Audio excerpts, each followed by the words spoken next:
Yang saya hormati Pak Sestama BNPB, saudara-saudara rekan media, kita baru saja rapat mengenai penanganan erupsi Gunung Lewotobi laki-laki di Kabupaten Flores Timur, Nusa Tenggara Timur.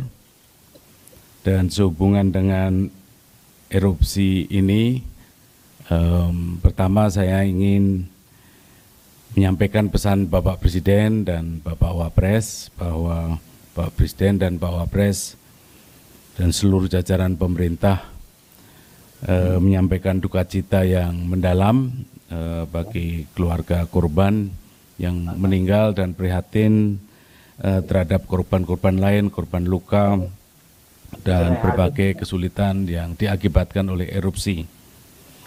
Jadi sejak kami memperoleh informasi bahwa terjadi erupsi pada Senin 4 November dini hari yang lalu, kita langsung berkomunikasi dengan jajaran TNI Polri, dengan Pemda, dengan aparat setempat, BNPB, terus kemudian melakukan reaksi cepat untuk penanganan bencana.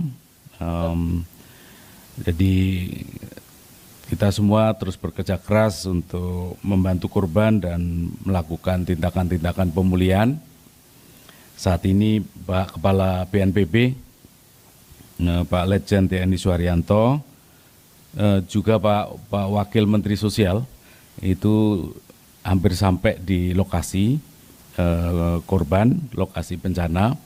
Memang akses ke sana semakin sulit sekarang ini. Ada 4 bandara yang ditutup, masih belum bisa operasional. Oleh karena itu akses ke sana harus melalui jalan laut dan darat. Dan tentu saja kita terus berusaha untuk mengaktifkan jalur-jalur logistik ini agar tidak semakin mempersulit masyarakat. Seperti kita tahu, Bupati Flores Timur telah menetapkan status tanggap darurat bencana alam terhadap erupsi gunung api Lewotobi laki-laki ini, sehingga kita bisa memberikan respon lebih cepat, terutama BNPB akan bisa dan juga KL lain bisa mengeluarkan anggaran-anggaran emergensi untuk merespon ini. Jadi oleh karena itu seluruh jajaran kita kerahkan semuanya untuk membantu masyarakat. Ya, ini memang tarafnya masih tahap tanggap darurat bencana. Jadi yang penting adalah menyelamatkan masyarakat, mengevakuasi warga yang tinggal di daerah rawan. Kita sudah putuskan 7 km dari radius erupsi harus clear. Kemudian tenda-tenda pengungsian, BNPB, Kemensos, Pemda dan lain-lain, ya TNI Polri juga sudah melakukan ini, termasuk bukan hanya tenda, tapi juga infrastrukturnya, ya MCK, air minum, air bersih dan lain-lain, dan pelayanan-pelayanan kesehatan, makanan yang tersedia. Karena sebagaimana erupsi ini kan banyak orang luka terbakar, terus kemudian juga risiko iritasi mata, gangguan pernafasan dan lain-lain. Kita juga Kemenkes, BNPB juga sudah mengirimkan banyak sekali, bukan hanya makanan dan kebutuhan lain, tetapi juga masker untuk membantu masyarakat. Sementara itu kita terus memonitor perkembangannya dari waktu ke waktu. Badan Geologi terus melakukan pemantauan terhadap perkembangan erupsi ini, secara teliti mendeteksi tanda-tanda erupsi lebih lanjut dan potensi bahayanya, karena kita kan bisa nanti geologi akan menentukan itu waspada, siaga, ataukah awas begitu, dan kita akan dengan dasar itu kita akan melakukan tindakan-tindakan yang tepat gitu. Begitu kira-kira perkembangan terakhir situasinya. Mohon doanya agar bencana ini segera selesai dan tidak membahayakan masyarakat, dan nanti setelah kondisi darurat ini bisa teratasi, kita akan melangkah ke tahap berikutnya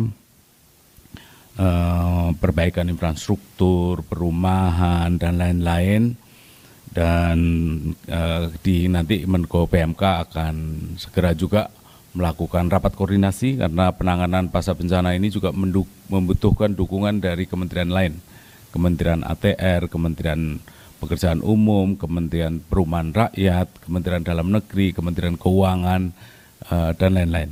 Jadi saya kira itu Bapak Ibu sekalian, sekali lagi mohon doanya agar bencana ini segera selesai, masyarakat bisa kembali beraktivitas secara normal. Terima kasih. Assalamualaikum warahmatullahi wabarakatuh. Waalaikumsalam. Pak Pratik, Terima kasih. mau tanya dong. Apa? Pak, kemarin dibilang ada satu korban jiwa yang masih belum ditemukan, masih ada satu korban jiwa yang masih belum ditemukan dan masih proses evakuasi. Nah, ini apakah sudah mulai dilakukan evakuasi dan apakah ada penambahan korban jiwa terkait erupsi ini? Dan untuk kan ada 2 kecamatan ya Pak yang terdampak erupsi ini. Nah, ini untuk bantuannya sendiri dari pemerintah ini sudah sejauh apa, seperti infrastrukturnya dan mungkin bantuan lainnya gitu Pak. Terima kasih Pak Pratik. Nanti Pak Sestama bisa menjelaskan lebih detail, tapi laporan yang kita terima bahwa korban meninggal ada 9, 1 kritis gitu, dan ini kan tahap darurat sehingga ini kita menormalkan dulu misalnya jalur logistik dan seterusnya, dan terutama di pengungsian. Setelah itu baru kita melangkah ke tahap yang lebih lanjut. Gitu ya, makasih. Ini Pak Sestama. Ya.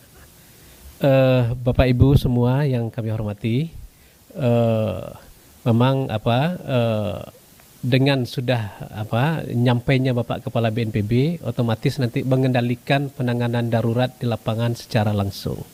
Jadi otomatis memang kami semenjak terjadi erupsi ini jam ke jam kami pantau terus itu, dan memang pada kenyataannya kita mengoptimalkan semua sumber daya, baik itu dari KL, dari daerah maupun TNI dan Polri dan Basarnas, dan ini semua sudah ada di lapangan. Jadi memang di saat keadaan darurat memang belum semuanya terbuka. Jadi dalam waktu beberapa hari ini akses itu akan terbuka semua, karena memang seperti yang disampaikan oleh Bapak Menko tadi bahwa akses ke sana sangat sulit. Mudah-mudahan dengan bisanya kita lewat jalur laut, jalur darat, ini bisa mempercepat. Karena kami siang kemarin sudah memantau kementerian lembaga terkait, itu sudah mengoptimalkan semua sumber dayanya. Demikian. Terima kasih. Terima kasih.